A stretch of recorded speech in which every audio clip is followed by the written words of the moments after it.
दिल्ली के विज्ञान भवन में अमेरिका के रक्षा मंत्री लॉयड जेम्स ऑस्टिन और रक्षा मंत्री राजनाथ सिंह के बीच प्रतिनिधिमंडल स्तर की बातचीत हुई। बैठक में दोनों देशों के बीच कई महत्वपूर्ण मुद्दों पर सहमति बनी। इस दौरान सीडीएस जनरल बिपिन रावत और तीनों सेनाओं के चीफ भी मौजूद रहे।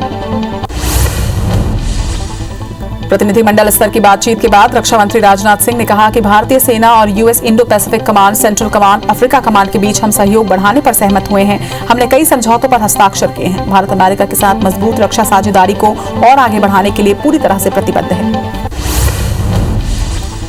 भारत और पाकिस्तान सिंधु नदी के पानी समेत अन्य प्रमुख मुद्दों पर चर्चा करने के लिए अगले सप्ताह बैठक करेंगे। इसके अलावा जल संबंधी विभिन्न मुद्दों पर चर्चा करने के लिए उसके जल विशेषज्ञों का एक प्रतिनिधिमंडल भारत की यात्रा करेगा। पाकिस्तानी प्रतिनिधिमंडल अगले सप्ताह नई दिल्ली पहुंचेगा।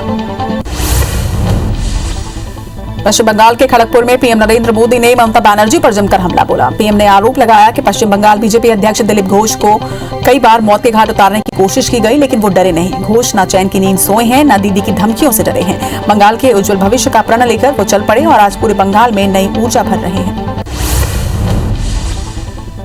पीएम मोदी ने कहा है कि बंगाल में शिक्षक भर्ती के नाम पर बंगाल का युवा कोर्ट कचहरी के चक्कर काटने के लिए मजबूर है। जो बोर्ड और कमीशन भर्तियों के लिए बनाए गए उन्हें टीएमसी के हवाले कर दिया गया। वो कहती है कि खेला हो बे, यहाँ के लोग कहते हैं कि खेला शेष हो बे और विकास शुरू हो बे।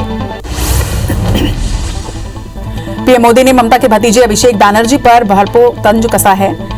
बता दें कि बंगाली में भाईपो को मतलब भतीजा होता है। पीएम ने कहा कि पश्चिम बंगाल में दीदी विकास की हर योजना के सामने दीवार बनकर खड़ी हो गई है। बंगाल में सिंगल विंडो सिस्टम है, भाईपो विंडो। पश्चिम बंगाल ने इस विंडो से गुजरे बिना कुछ भी नहीं हो सकता। हल्दिया में पश्चिम बंगाल की मुख्यमंत्री ममता बनर्जी ने प्रधानमंत्री नरेंद्र मोदी पर जमकर हमला बोला। उन्होंने कहा कि मोदी ने नोटबंदी से लेकर बैंक बंदी तक देश की अर्थव्यवस्था को बर्बाद कर दिया है। वे जल्द ही हल्दिया बंदरगाह बेचने के लिए भी कहेंगे। असम के तिनसुकिया में आईओसी रिफाइनरी कर्मचारियों के साथ कांग्रेस नेता राहुल गांधी ने बातचीत की। इस दौरान उन्होंने कहा कि देश में रोजगार छोटे बिजनेस, कंपनी और किसान देते हैं, लेकिन इन सब पर मोदी ने आक्रमण किया है। पहले नोटबंदी की, इसके बाद जीएसटी। इन सब का लक्ष्य हिंदुस्तान की रीढ़ की हड्डी को तोड़ने का है। केजरीवाल सरकार के ड्रीम प्रोजेक्ट मुख्यमंत्री घर घर राशन योजना पर केंद्र सरकार ने ब्रेक लगा दिया है। सीएम केजरीवाल ने इसे लेकर केंद्र सरकार पर पलटवार किया है। केजरीवाल ने कहा कि केंद्र सरकार को इस योजना के नाम पर आपत्ति थी। अगर यही आपत्ति है तो हमने योजना का नाम हटाने का फैसला लिया है। हमें कोई क्रेडिट नहीं चाहिए। आरएसएस के निर्णय लेने वाली सर्वोच्च इकाई अखिल भारतीय प्रतिनिधि सभा की बैठक में दत्तात्रेय होसबोले को राष्ट्रीय स्वयंसेवक संघ का सर कार्यवाह चुना गया। दत्तात्रेय होसबोले भैयाजी जोशी की जगह लेंगे। 73 वर्षीय जोशी 3 वर्षों के लिए 4 बार सर कार्यवाह रहे हैं। वहीं होसबोले साल 2009 से संघ के सह सर कार्यवाह रहे हैं। महाराष्ट्र मुकेश अंबानी के घर के बाहर मिली विस्फोटक से भरी गाड़ी की जांच के बाद अब इस गाड़ी के कथित मालिक मनसुख हिरेन की मौत का मामला भी एनआईए ने अपने हाथों में ले लिया है। बता दें कि अभी तक इस मामले की जांच महाराष्ट्र एटीएस के हाथों में थी। 5 मार्च को स्कॉर्पियो के कथित मालिक मनसुख हिरेन का शव बरामद किया गया था। सिया वक्फ बोर्ड लखनऊ के पूर्व चेयरमैन वसीम रिजवी ने सुप्रीम कोर्ट में कुरान से 26 आयतों को हटाने के लिए याचिका दायर की है, जिसका मुस्लिम समुदाय विरोध कर रहे हैं। इसी कड़ी में मंडला के मुस्लिमों ने भी वसीम के खिलाफ रैली निकाली और राष्ट्रपति के नाम अपर कलेक्टर को ज्ञापन सौंपा। भोपाल में राज्यसभा सांसद ज्योतिरादित्य सिंधिया के काफिले के सामने अचानक एक सुरक्षाकर्मी आ गया। इससे वाहन की टक्कर लगने से उसके सिर में चोट लग गई। ये देखकर सिंधिया ने गाड़ी रुकवाई और उस पुलिसकर्मी के सिर से निकल रहे खून को रुमाल से साफ किया। गाड़ी में रखी बैंडेज भी लगाई। इसके बाद पुलिसकर्मियों को अस्पताल भिजवाया। राजनांदगांव के पद्मश्री गोविंद राम निर्मलकर ऑडिटोरियम में महिला उत्थान सम्मान समारोह का आयोजन हुआ, जिसमें गृह मंत्री ताम्रध्वज साहू ने भी शिरकत की, जहां उन्होंने समाज में बेहतर काम करने वाली महिलाओं को सम्मानित किया, जहां जिले के कई क्षेत्रों से महिलाएं शामिल हुई। भाजपा नेता ओपी चौधरी ने राज्य सरकार पर युवाओं से धोखा करने का आरोप लगाया है। चौधरी ने कहा कि हर जगह व्याप्त भ्रष्टाचार की वजह से रोजगार के नए अवसर खत्म हो गए हैं। रायगढ़ जिले में बेरोजगारी का आंकड़ा 1.25 लाख पार कर चुका है। वहीं पीएससी में हो रही गलतियों पर उन्होंने विधायक प्रकाश नायक पर युवाओं को भ्रमित करने का आरोप भी लगाया। लोरमी के सेनगुड़ा गांव के ग्रामीण राशन वितरण में गड़बड़ी की शिकायत लेकर कलेक्टर के पास पहुंचे, जहां उन्होंने राशन दुकान संचालक भगत लहरे पर आरोप लगाते हुए उनके खिलाफ कार्रवाई की मांग की। इस पर कलेक्टर ने तत्काल खाद्य अधिकारी को समस्या सुलझाने के निर्देश दिए। धमतरी तहसील के 6 पंचायतों को नई तहसील कुकरेल में शामिल किया गया, जिससे वहां के ग्रामीणों में नाराजगी है। ग्रामीण प्रशासन के खिलाफ लामबंद हो गए हैं। ग्रामीणों का कहना है कि धमतरी तहसील नजदीक पड़ता है, जबकि कुकरेल तहसील की दूरी ज्यादा है। सर्व आदिवासी समाज ने अपनी विभिन्न मांगों को लेकर संगम बाजार में रैली निकालते हुए एक दिवसीय धरना भी दिया। मनकू नेताम के नेतृत्व में 5 सूत्रीय मांगों को लेकर राज्यपाल के नाम नायब तहसीलदार को एक ज्ञापन सौंपा गया। रैली में क्षेत्र की बिजली, शिक्षा, वनोपज और अन्य मांगों को प्रशासन के सामने रखा गया और सिंधु पत्ता का समर्थन मूल्य 500 रुपए और नगद भुगतान की मांग भी रखी गई। बिलासपुर वासियों को अमृत मिशन योजना का लाभ इस गर्मी में भी नहीं मिल पाएगा। सेकेंड डेडलाइन खत्म होने के बाद भी योजना का 30% काम बचा हुआ है, जिसमें शहर में पानी टंकी, घरों में कनेक्शन और ट्रीटमेंट प्लांट का काम प्रमुख है। कई जगहों पर पाइपलाइन बिछाने का काम भी बाकी है। हालांकि निगम 31 मई तक घरों में पेयजल आपूर्ति का दावा कर रहा है। दतिया के इंदरगढ़ में लगातार राशन वितरण में गड़बड़ी की शिकायत सामने आ रही है, जिसे लेकर ग्रामीणों ने आज तहसीलदार निवास का घेराव किया। ग्रामीणों का कहना है कि उन्हें 3 महीने से राशन वितरण नहीं किया गया है, जिससे उन्हें कई तरह की परेशानियां हो रही हैं। मरवाही रेंज में लेंटाना खरपतवार हटाने के नाम पर करोड़ों के घोटालों का मामला सामने आया है। यहां 2 साल में 7 करोड़ रुपए की लागत से लेंटाना हटाने का दावा किया जा रहा है, लेकिन लेंटाना हटाने के नाम पर खान पूर्ति की गई है। फर्जी तरीके से जेसीबी और मजदूरों को भुगतान करने का आरोप भी लगा है। मध्य प्रदेश के श्रम मंत्री के गृह जिले पन्ना में प्रशासन ने 41 बंधुआ मजदूरों को महाराष्ट्र के सोलापुर से छुड़वाकर वापस लाया है। बता दें कि कुछ दिन पहले ही 91 बंधुआ मजदूरों को ठेकेदार के चंगुल से छुड़ाकर वापस लाया गया। इसके बावजूद अब फिर से मजदूरों ने पलायन करना शुरू कर दिया है। जबलपुर में जिला और पुलिस प्रशासन ने बदमाश मोनू सोनकर के मोहनिया स्थित मकान को जमींदोज कर दिया। पुलिस के मुताबिक आरोपी मोनू सोनकर घर पर 10 से ज्यादा आपराधिक मामले दर्ज हैं, जिसने मोहनिया में 2400 वर्ग फुट सरकारी जमीन पर कब्जा कर वह मकान बना लिया था, जिसे ध्वस्त किया गया है। डबरा में भाजपा के कोविड वैक्सीन के जन जागरण अभियान की शुरुआत हुई। कार्यक्रम का शुभारंभ प्रदेश के गृह मंत्री नरोत्तम मिश्रा ने किया। इस मौके पर उन्होंने जनता से कोविड वैक्सीन लगवाने की अपील की। कार्यक्रम में भाजपा नेता, डॉक्टर और वैक्सीनेशन के लिए आए बुजुर्ग मौजूद रहे। दुनिया भर में कोरोना संक्रमितों का आंकड़ा 12 करोड़ 28 लाख को पार कर चुका है, तो वहीं मौत का आंकड़ा 27 लाख 12 हजार को क्रॉस कर चुका है। अब तक दुनिया में स्वस्थ होने वालों का आंकड़ा 9 करोड़ 90 लाख है, तो वहीं दुनिया में 2 करोड़ 11 लाख एक्टिव मरीजों का इलाज जारी है। संक्रमण के मामलों में अमेरिका और ब्राजील के बाद तीसरे नंबर पर भारत लगातार बना हुआ है। देश में कोरोना विस्फोट के साथ एक दिन में 40,906 नए मामले सामने आए हैं। इससे कोरोना संक्रमितों की संख्या देश में 1 करोड़ 15 लाख के पार पहुंच चुकी है। कोरोना से 188 नई मौत का कुल आंकड़ा अब देश में 1,59,594 मरीजों तक पहुंच चुका है। वहीं संक्रमण के मामले में भारत दुनिया में तीसरे नंबर पर है। देश में 24 घंटे में 23,338 मरीज हालांकि स्वस्थ भी हुए हैं। महाराष्ट्र में 25,681 नए कोरोना मामलों के साथ ही 24,22,000 लोग अब तक यहां संक्रमित हो चुके हैं। राज्य में 70 मौत का कुल आंकड़ा 53,208 पर है, तो वहीं एक्टिव मरीजों का आंकड़ा 1,77,000 को पार कर चुका है। पुणे से 5,000 नए केसों के साथ ही पुणे में 4,60,000 मामले अब तक दर्ज हो चुके हैं। वहीं नागपुर में लॉकडाउन में 3,000 नए केस सामने आए। मध्य प्रदेश में कोरोना संक्रमण लगातार तेजी से बढ़ रहा है। प्रदेश में 24 घंटे में कोरोना के 1,140 नए केस आने से संक्रमितों का आंकड़ा प्रदेश में 2,73,000 को पार कर चुका है। राज्य में 6,609 संक्रमित मरीजों का इलाज इस वक्त जारी है। वहीं प्रदेश में 7 मरीज की मौत का कुल आंकड़ा 3,901 पर पहुंच गया है। भोपाल में 272 और इंदौर में 309 नए केस सामने आए हैं। इंदौर में दूसरे दिन नए संक्रमितों का आंकड़ा 317 पर पहुंच चुका है, तो वहीं एक्टिव मरीजों की संख्या भी 2,000 के पार पहुंच चुकी है। मुख्यमंत्री शिवराज सिंह चौहान ने इंदौर, भोपाल और जबलपुर में हर रविवार लॉकडाउन की घोषणा की है। अब एक दिन में 25,000 टीके लगाने के साथ ही 6,500 सैंपलिंग की रणनीति भी लागू की जाएगी। अब तक जिले में 63,827 संक्रमित मिल चुके हैं। छत्तीसगढ़ में 24 घंटे में 1,097 नए मरीजों से आंकड़ा प्रदेश में 3,21,000 को क्रॉस कर चुका है। वहीं एक्टिव मरीजों की बात की जाए तो यह आंकड़ा 6,753 पर पहुंच चुका है। वहीं 9 मरीजों की मौत के साथ प्रदेश में मौत का कुल आंकड़ा 3,929 पर पहुंच चुका है। राज्य में 360 मरीजों के डिस्चार्ज होने के साथ ठीक होने वालों का आंकड़ा 3,11,000 को पार कर चुका है। इधर रायपुर में 382, दुर्ग में 320, बिलासपुर में 51 और राजनांदगांव में 48 नए मरीजों की पुष्टि की गई। मुरैना जिले के सिविल लाइन थाना क्षेत्र के जौरी गांव में करोड़ों रुपए के लेन देन को लेकर चचेरे भाइयों में गोलियां चली। दोनों पक्षों की ओर से हुई ताबड़तोड़ फायरिंग में 4 लोग घायल हुए हैं, जिनमें से 3 की हालत नाजुक बनी हुई है। उन्हें ग्वालियर रेफर किया गया। जबलपुर में 10 फरवरी को हुए 22 साल के एक युवक की हत्या की गुत्थी को पुलिस ने सुलझा लिया है। पुलिस के मुताबिक मृतक के दोस्त आकाश सोंधिया ने मामूली विवाद के बाद अजय बैरागी को मौत के घाट उतार दिया। फिलहाल पुलिस ने आरोपी को गिरफ्तार कर आगे की कार्रवाई शुरू कर दी है। शहडोल की पोड़ी कला रेत खदान में गाड़ियां पहले लगाने को लेकर 2 गुटों के बीच विवाद हो गया, जिसमें गोली चलने के बाद भी सामने आई है, जिसका एक वीडियो भी सोशल मीडिया पर वायरल हो रहा है। लेकिन पुलिस गोली चलने की बात को नकारते हुए मामले की जांच की बात कह रही है। टीकमगढ़ में नाली के विवाद को लेकर सरेराह दो गुटों के बीच भिड़ंत हुई। विवाद इतना बढ़ा कि दोनों पक्षों ने एक दूसरे पर जमकर लाठियां भांजी। मारपीट के मामले में गंभीर रूप से घायल सार्थक जैन की सूचना पर आरोपियों के खिलाफ मारपीट का मामला दर्ज कर लिया गया है। बैतूल के कोठी बाजार के लल्ली चौक पर कपड़ा व्यापारी को एसडीएम और पुलिस कर्मचारियों से ही विवाद करना महंगा पड़ गया। प्रशासन ने दुकानदार के खिलाफ शासकीय कार्य में बाधा डाले जाने का मामला दर्ज किया है। दरअसल अधिकारी दुकानदार को मास्क लगाने के लिए समझा रहे थे, लेकिन दुकानदार समझने के लिए तैयार नहीं था। उज्जैन के भेरूगढ़ थाने के पास बनी पानी की टंकी से कूदकर एक युवक ने आत्महत्या कर ली। आत्महत्या करने वाला युवक पलसोड़ा गांव का रहने वाला है। परिजनों ने बताया कि युवक मानसिक रूप से परेशान चल रहा था। जानकारी मिलते ही पुलिस घटनास्थल पर पहुंची और निगम को भी सूचना दी गई। ग्वालियर में किराएदार बनकर रहने आए एक एमआर ने मकान मालिक की बेटी को अगवा कर लिया। इसके बाद उसे बंधक बनाया और उसके साथ दुष्कर्म किया। फिर पीड़िता से जबरन शादी के दस्तावेजों पर हस्ताक्षर करा लिए। वहीं छात्रा की शिकायत पर पुलिस ने आरोपी युवक सहित 2 महिलाओं पर केस दर्ज कर लिया है।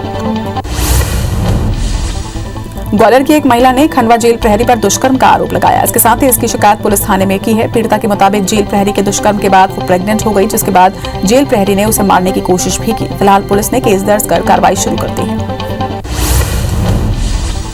ग्वालियर में एक युवक नौकरी दिलाने का कहकर एक युवती को तांत्रिक से मिलवाने ले गया, जहां रास्ते में उसने युवती से दुष्कर्म की वारदात को अंजाम दिया। इसके साथ ही लगातार 6 महीने तक शारीरिक शोषण करता रहा, जिसकी शिकायत पीड़िता ने थाने में की है। वहीं पुलिस ने आरोपी की तलाश शुरू कर दी है। बलरामपुर के महान कोयला खदान में कोयला भरे ट्रक चोरी के मामले में पुलिस ने 4 आरोपियों को गिरफ्तार किया है। इसके साथ ही उनके पास से चोरी की ट्रक भी बरामद की है। हालांकि मामले का मुख्य और 5वां आरोपी विकी जायसवाल अभी भी फरार है, जिसकी तलाश में पुलिस जुटी हुई है। सिंगरौली के मेड़ौली स्थित भूपेश अग्रवाल के यार्ड में अचानक आग लग गई, जिससे करीब 4 वाहन जलकर खाक हो गए। वहीं सूचना मिलते ही दमकल की 2 टीम मौके पर पहुंची और कड़ी मशक्कत के बाद आग पर काबू पाया गया। फिलहाल आग लगने के कारणों का पता नहीं चल पाया है। पुलिस मामले की जांच कर रही है। शाजापुर में हुई बेमौसम बारिश से तैयार गेहूं की फसलों को भारी नुकसान पहुंचा। इतना ही नहीं, तेज हवाओं के चलते खेतों में खड़ी फसल भी बर्बाद हुई है। एक हफ्ते के अंदर दूसरी बार हुई बारिश और ओले ने किसानों की चिंता बढ़ा दी है।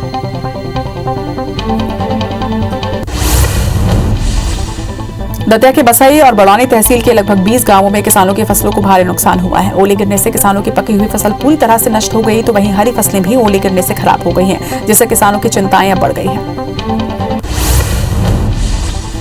मैनपाट के माझी समुदाय के लोग शादी में बारात का स्वागत कीचड़ से नाच कर करते हैं। एक ऐसे ही बारात का वीडियो इन दिनों सोशल मीडिया में जमकर वायरल हो रहा है, जहां माझी समुदाय के घर पर बारात पहुंची हुई है और बारात के स्वागत करने के लिए लोग कीचड़ में नाचते नजर आ रहे हैं। माझी समुदाय वृक्ष पूजा के साथ कई परंपराओं को आज भी जीवित रखे हुए है। बस्तर में पुलिस फोर्स का मानवीय चेहरा सामने आया है। दरभा के कांदानार निवासी 50 वर्षीय सुखराम उचा के स्पाइक में गिरकर घायल हो गए थे। एसपी के आदेश पर घायल बुजुर्ग की गंभीर स्थिति को देखते हुए जवानों ने 10 किलोमीटर पैदल चलकर उन्हें मुख्य मार्ग तक पहुंचाया, जहां से घायल को इलाज के लिए डिमरापाल मेडिकल कॉलेज पहुंचाया गया। कबीरधाम जिले में महिला समूह ने होली के लिए हर्बल गुलाल तैयार किए हैं। ये गुलाल प्रदेश के भोरम देव मंदिर में चढ़ाए गए फूलों से बनाए जा रहे हैं। इतना ही नहीं, महिलाएं सामान्य रूप से मिलने वाले चुकंदर, पेड़ों और सब्जियों के पत्तों से हर्बल गुलाल बना रही हैं।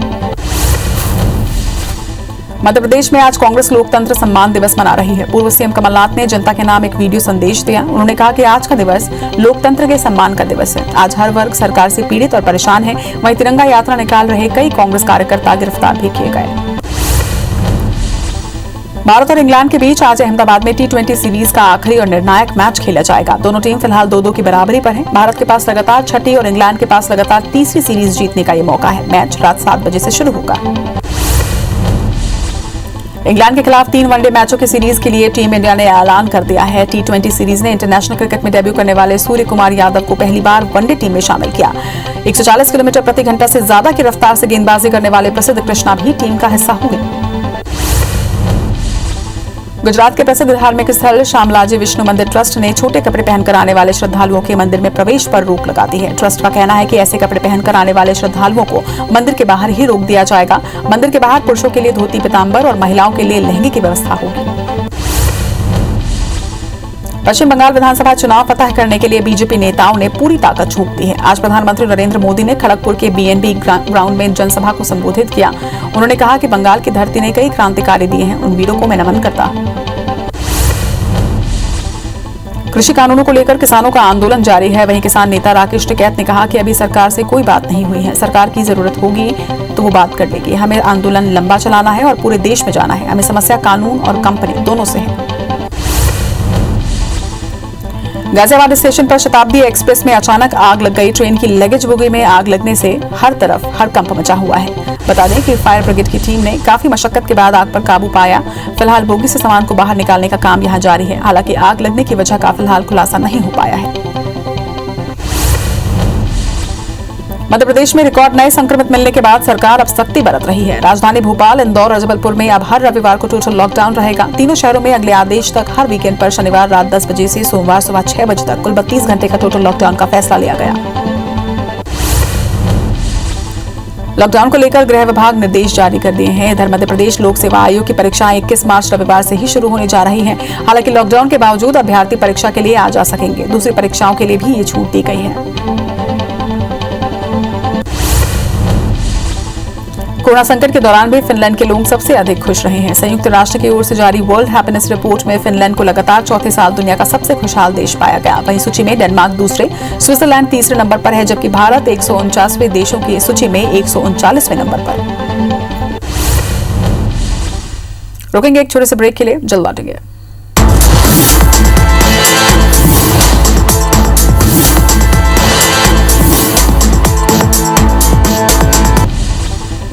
मुख्यमंत्री शिवराज सिंह चौहान ने राजधानी भोपाल के स्मार्ट सिटी पार्क में राज्यसभा सांसद ज्योतिरादित्य सिंधिया के साथ पौधारोपण किया। उन्होंने चमेली और पारिजात का पौधा यहां लगाया।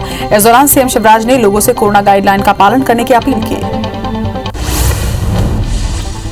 सांसद ज्योतिरादित्य सिंधिया ने कांग्रेस के लोकतंत्र सम्मान दिवस पर निशाना साधते हुए कहा कि कांग्रेस ने 15 महीने मध्य प्रदेश में लोकतंत्र की हत्या की थी। जनता का जो मत है, उपचुनाव के बाद भी कांग्रेस उसे स्वीकार करने के लिए तैयार नहीं है। इसलिए आज कांग्रेस पूरे देश में और मध्य प्रदेश में हाशिए पर खड़ी हो चुकी है। मध्य प्रदेश में लंच पॉलिटिक्स पर सियासत शुरू हो गई है। पूर्व मंत्री पीसी शर्मा ने कहा कि शिवराज जी अपना नमक इसलिए खिला रहे हैं कि कहीं दल बदल ना हो जाए और कांग्रेस में ना चले जाएं। पीसी शर्मा ने कहा कि विधायकों को तोड़कर बीजेपी ने संविधान का अपमान किया है। कवर्धा के कोले गांव में बलरामपुरी की हत्या की गुत्थी को पुलिस ने सुलझा लिया है। दरअसल ससुर और साले ने लाठी से पीट कर उसकी हत्या की थी और शव को पत्थर बांधकर नाले में फेंक दिया था। पुलिस ने दोनों आरोपियों को गिरफ्तार कर रिमांड में जेल भेज दिया है। बसना की चांदनपुर ग्राम पंचायत के उप सरपंच और पंचों ने सरपंच सचिव और रोजगार सहायक के खिलाफ मोर्चा खोल दिया है। उनका आरोप है कि बिना काम किए कुछ लोगों का फर्जी मास्टर रोल भरकर राशि निकाली गई है, जिसकी शिकायत किए 4 महीने बीत जाने के बाद भी जांच नहीं की गई। कोरबा में पत्नी के ससुराल ना जाने की जिद में एक सनकी पति अपनी जान देने बिजली की टावर पर चढ़ गया। युवक को टावर पर चढ़ा देखकर आसपास के लोगों ने पुलिस को इस मामले की सूचना दी, जिसके बाद पुलिस और परिजनों के अनुरोध करने पर युवक नीचे आया। बारको थाना क्षेत्र के बजरंग चौक के पास की घटना है। सोशल मीडिया में इसका वीडियो जमकर वायरल हो रहा है। हटा के रजपुरा थाना क्षेत्र के एक गांव में नाबालिग के साथ दुष्कर्म की घटना सामने आई है। घटना से आहत होकर पीड़िता ने कीटनाशक का सेवन कर आत्महत्या की कोशिश की। पुलिस और परिजनों ने पीड़िता को तत्काल हटा सिविल अस्पताल में भर्ती किया है। इलाज के बाद पीड़िता की हालत में सुधार बताया जा रहा है। फिलहाल पुलिस फरार आरोपी की तलाश में जुटी है। शिवपुरी में युवतियों से छेड़छाड़ कर रहे बाइक सवार 3 मंचलों की ग्रामीणों ने जमकर पिटाई की। पुलिस के हवाले कर दिया गया, जिसके बाद मामला रघुनाथपुर थाना क्षेत्र के टूरा कला गांव का बताया जा रहा है। हालांकि बाद में पुलिस ने आरोपियों को बिना कार्रवाई किए ही छोड़ भी दिया।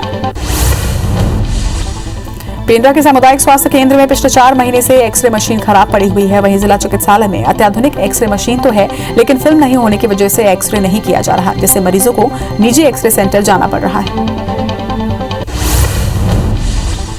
राजधानी रायपुर में देर रात से रुक रुक कर बारिश हो रही है। छत्तीसगढ़ में बदले मौसम से आसमान में काले बादल छाए हुए हैं। मौसम विभाग ने प्रदेश के उत्तर मध्य क्षेत्रों में ओलावृष्टि की संभावना जताई है। वहीं तापमान 3 से 4 डिग्री गिरने से गर्मी से थोड़ी राहत मिली है। मौसम वैज्ञानिकों के मुताबिक कम से कम 2 दिनों तक यही स्थिति बनी रहेगी। बेमौसम बारिश से फसलों को हुए नुकसान को लेकर सीएम शिवराज सिंह चौहान एक्शन में हैं। उन्होंने अधिकारियों की बैठक लेकर सर्वे के साथ जल्द ही मुआवजा देने के निर्देश दिए। बता दें कि बीते दिनों प्रदेश के कई हिस्सों में बारिश हुई, जिससे रबी की फसल खराब हुई है।